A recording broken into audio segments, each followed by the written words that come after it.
ಈಗ ನಾನು ಸರ್ಕಾರದ ಪರವಾಗಿ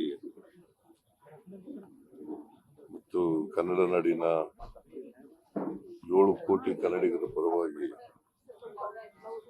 ಭರತ್ ಭೂಷಣ್ ಅವರಿಗೆ ಶ್ರದ್ಧಾಂಜಲಿಯನ್ನ ಅರ್ಪಿಸಲಿಕ್ಕೆ ಬಯಸ್ತಾ ಇದ್ದೇನೆ.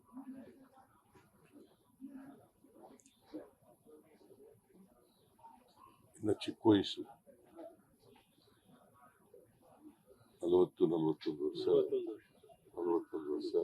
ವಯಸ್ಸಾಗಿದೆ. BA ಮಾಡಿದ್ದು ಮೈಸೂರಿನಲ್ಲಿ ಓದೋರು, SDM ಕಾಲೇಜ್ MBA ಮಾಡಿದ್ದು. ಇವರು DDPಗೆ ಅವ್ರ ತಂದೆ ರಿಟೈರ್ಡ್ ಆಗಿದ್ದಾರೆ. ಆಗಬಾರ್ದಾಗಿದೆ.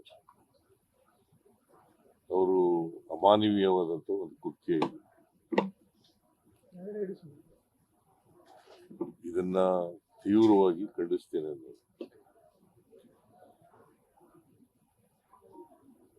ಉಗ್ರರನ್ನ ಸಂಪೂರ್ಣವಾಗಿ ಮಟ್ಟ ಹಾಕ್ತಕ್ಕಂಥದ್ದು ಸರ್ಕಾರದ ಜವಾಬ್ದಾರಿ.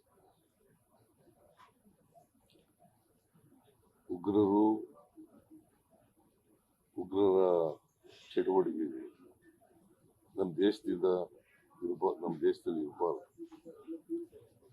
ಯಾವುದೇ ಕಾರಣಕ್ಕೆ ಸರ್ಕಾರ ಇದರಲ್ಲಿ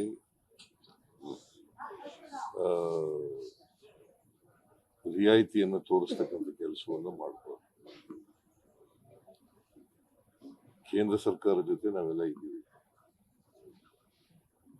ಕೇಂದ್ರ ಸರ್ಕಾರಕ್ಕೆ ನಾನು ಒತ್ತಾಯ ಏನ್ ಮಾಡ್ತೀನಿ ಅಂತಂದ್ರೆ, ಎಲ್ಲ ಉಗ್ರರನ್ನು ಕೂಡ ನಾಶಪಡಿಸ್ತಕ್ಕಂಥ ಕೆಲಸವನ್ನು ಮಾಡಬೇಕು. ನಮ್ಮ ಸಂಪೂರ್ಣ ಬೆಂಬಲ ಇದೆ. ಈಗ ನೋಡಿ, ಅಮಾಯಕ ಜನರು ಪಾಪ ಕಾಶ್ಮೀರಕ್ಕೆ ಹೋಗಿದ್ರು. ಅವ್ರನ್ನ ಆಡೋ ಹಗಲೇ ಮತ್ತೆ ಅವ್ರ ಹೆಂಡತಿ ಎದುರುಗಡೆನು ಮಗು ಕೂಡ ಇದೆ.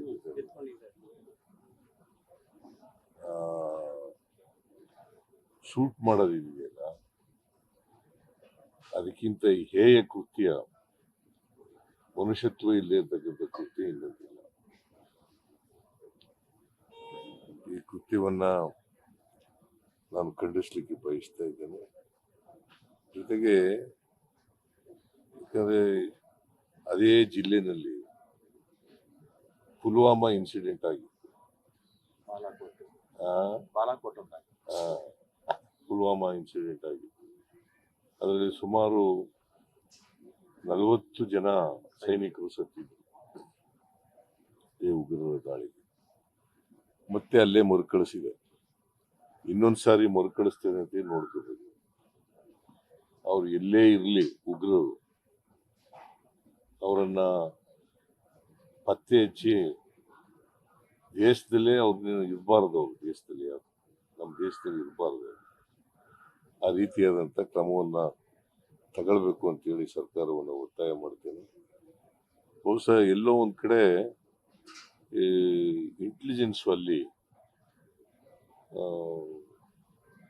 ಸರಿಯಾಗಿ ಕೆಲಸ ಮಾಡಿಲ್ಲ ಅಂತೇಳಿ ನನಗೆ ಅನಿಸುತ್ತೆ.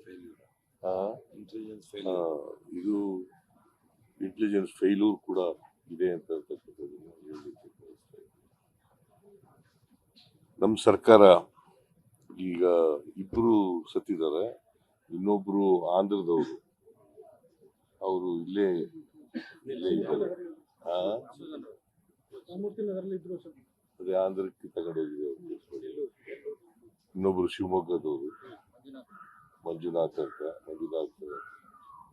ರಾವ್ ಅಂತಲ, ಮಂಜುನಾಥ್ ರಾವ್. ಅಲ್ಲಿ ನಮ್ಮ ಮಧು ಬಂಗಾರಪ್ಪ ಅವರು ಹೋಗಿದ್ದಾರೆ. ಶಿವಮೊಗ್ಗದಲ್ಲಿ ಅವ್ರ ಮನೆಗೆ ಹೋಗಿ ನಿನ್ನೆ ಎಲ್ಲ ಭೇಟಿ ಮಾಡಿದ್ದಾರೆ. ಇವತ್ತು ಹೋಗ್ತಾರೆ, ಅಲ್ಲೇ ಇದ್ದಾರೆ. ಇವತ್ತು ಅವ್ರಿಗೆ ಹೋಗಕ್ಕೆ ಹೇಳಿದ್ದೀನಿ ನಾನು. ಸೊ ಇಲ್ಲಿ ರಾಮಲಿಂಗ ರೆಡ್ಡಿ ಅವರು ಇರ್ತಾರೆ. ಕ್ರಿಮೇಷನ್ ಅಲ್ಲಿ ರಾಮಲಿಂಗ ರೆಡ್ಡಿ ಅವರು ಸರ್ಕಾರದ ವತಿಯಿಂದ ಇರ್ತಾರೆ. ಅವ್ರಿಗೆ ಸತ್ತವರ ಕುಟುಂಬಗಳಿಗೆ ನಮ್ಮ ಸರ್ಕಾರ 10 ಲಕ್ಷ ರೂಪಾಯಿಗಳನ್ನು ಪರಿಹಾರವಾಗಿ ಕೊಡ್ತದೆ. ಮತ್ತೆ ಯಾವಾಗಲೂ ಕೂಡ ಸರ್ಕಾರ ಅವ್ರ ಜೊತೆ ಇರ್ತದೆ ಅಂತಕ್ಕಂಥ ಮಾತುಗಳನ್ನು ಹೇಳಿದ್ದಾರೆ. ಅದಕ್ಕೆ ನಾನು ಒಂದು ಅಧಿಕಾರಿಗಳ ತಂಡ ಕಳಿಸಿದೆ ಕೂಡಲೇ. ಆಮೇಲೆ ಸಂತೋಷ್ ಲಾಡ್ ಅಂತ ನಮ್ಮ ಕಾರ್ಮಿಕ ಸಚಿವರು, ಅವರನ್ನು ಕೂಡ ಕೂಡಲೇ ಕಳಿಸಿದೆ. ಅವ್ರನ್ನ ಕಾಂಟ್ಯಾಕ್ಟ್ ಮಾಡಿ ಡೆಡ್ ಬಾಡಿಗಳನ್ನ ತರಬೇಕು.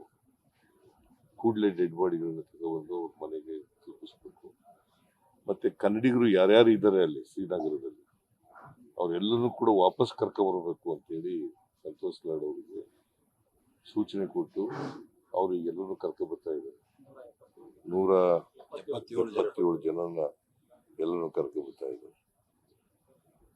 ಕನ್ನಡಿಗರು ಯಾರ್ಯಾರು ಇದ್ದಾರೆ ಅಲ್ಲಿ ಎಲ್ಲ ಕನ್ನಡಿಗರಿಗೂ ಕೂಡ ಕರ್ಕೊಂಡ್ಬರ್ತಾ ಇದ್ದಾರೆ. ಇದು ಸರ್ಕಾರದ ಜವಾಬ್ದಾರಿ, ಕರ್ತವ್ಯ. ಈ ಕೆಲಸವನ್ನ ನಾವು ಮಾಡಿದ್ದೇವೆ ಅಂತಕ್ಕಂಥ ಮಾತುಗಳನ್ನ ಹೇಳಲಿಕ್ಕೆ ಬಯಸ್ತೇನೆ. ಇದು ಇವ್ರಿಗೋಸ್ಕರ ಮಾಡಿರ್ತಕ್ಕಂಥ ಭೂಷಣ್ಗೋಸ್ಕರ, ಮಂಜುನಾಥ್ ರಾವ್ಗೋಸ್ಕರ ಅಲ್ಲ. ಸರ್ಕಾರ ಕರ್ತವ್ಯ, ಜವಾಬ್ದಾರಿ ಅಂತ ಹೇಳಿ ಮಾಡಿದ್ದೀವಿ. ಸೊ ಇದು ಮತ್ತೆ ಕೇಂದ್ರ ಸರ್ಕಾರ ಈಗ ಕೆಲವು ಕ್ರಮಗಳನ್ನು ತಗೊಂಡಿದೆ. ಮತ್ತೆ ಇನ್ನೊಂದ್ಸಾರಿ ಈ ಉಗ್ರರ ಅಟ್ಟಹಾಸ ಮರುಕಳಿಸದಂತೆ ನೋಡ್ಕೊಳ್ತಕ್ಕಂಥದ್ದು ಅವರ ಜವಾಬ್ದಾರಿ. ನಾವೆಲ್ಲರೂ ಎಲ್ಲ ಸಹಾಯವನ್ನ, ಬೆಂಬಲವನ್ನು ಕೊಡ್ತೇವೆ.